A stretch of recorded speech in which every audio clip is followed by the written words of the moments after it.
Welcome to another teacher tip with Mr. Long, and in today's lesson we're going to be looking at the Javalab. So if you just search for Javalab on Google, you'll come across these science simulations which you can use in your classroom. So if you go to it, you click on that link, it'll take you to something that looks like this. So there are a whole bunch of simple simulations which you can use in your classroom. It's based a lot on your STEM subjects, where there's a lot of science simulation. There's some mathematics simulators here as well, and even some microbits that you can connect your microbit to the particular computer and then see the results via the website, 3D printing and so on. So it includes all of the major STEM subjects. So for example, if we come here to light and wave and we can look at colors, you have all of these different options regarding colors. So over here, for example, if you want to demonstrate the primary colors, you can interact with the simulation by just moving the blocks around to show you what the different colors look like when you combine them with light. And this is what it would look like if they were on paper. So it's showing the difference between light and paint. You can come here to mechanics, see all the options over here as well. For example, buoyancy,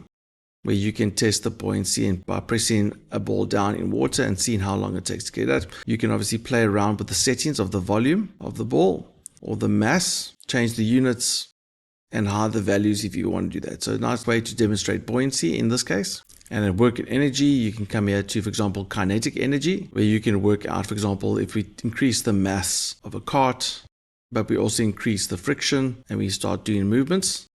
Obviously that did nothing. So let's increase the cart speed a little bit.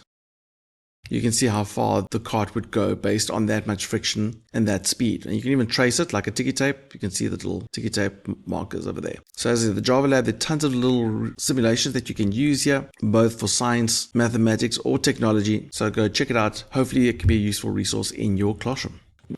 We have a playlist with tons of cool websites that you can use in the classroom. If you don't want to miss whenever we post a new cool website, then make sure you subscribe to Mr. Long Teacher Tip so you don't miss out on those cool websites. And don't do it the long way, do it the Mr. Long way.